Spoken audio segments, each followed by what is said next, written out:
The toddler banged her hands down on the high chair. Peanut butter was spread over her cheeks, hands, and every surface in sight, while her face was alight with laughter. "Ruby, what in the world are you doing?"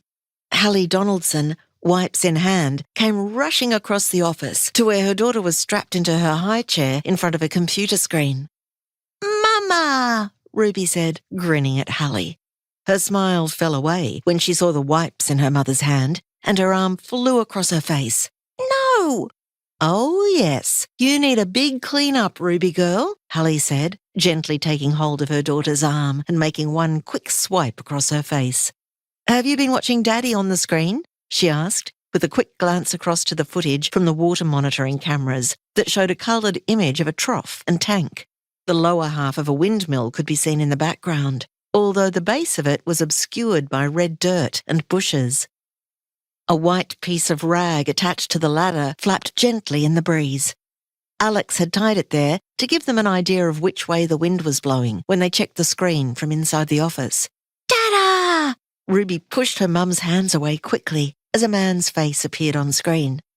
Hallie turned. Her handsome husband, with his wide smile, 2 days' worth of stubble over his jaw, and red dirt and sweat leached into the felt of his hat.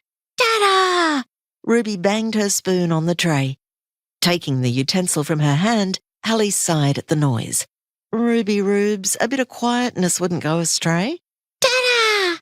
"Yep, that is your dad." This time, instead of being annoyed, Hallie pulled the office chair next to Ruby and sank into it. She pushed her hair back from her eyes and looked up at the air conditioner to make sure it was still on. The room felt unusually hot for mid-morning. The blue ribbon attached to the vent streamed into the room, signalling the air conditioner was working. Hallie frowned and wiped her forehead. She got up and dragged the stool over and climbed up, holding her hand in front of the stream of air. Cool enough. Must be her. Probably a hangover from last night's lack of sleep. Ruby had woken up 6 times, and Alex hadn't heard her once. Every time she'd slipped out of bed to soothe the cries of their toddler, her husband had given a deep and long snort that any boar would have been proud of, and rolled over. How did men sleep through a baby crying, she wondered. This was quite normal, according to her friends in the city.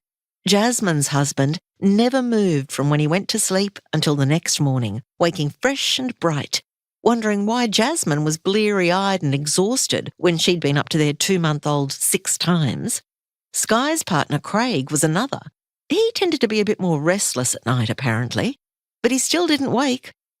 Sky had been so annoyed one night she'd brought their bub into the bed with them, and when Craig had woken with the alarm at 6:30 a.m. and rolled over to kiss her good morning, he'd got such a fright to come face to face with a screwed-up little boy's nose rather than Sky.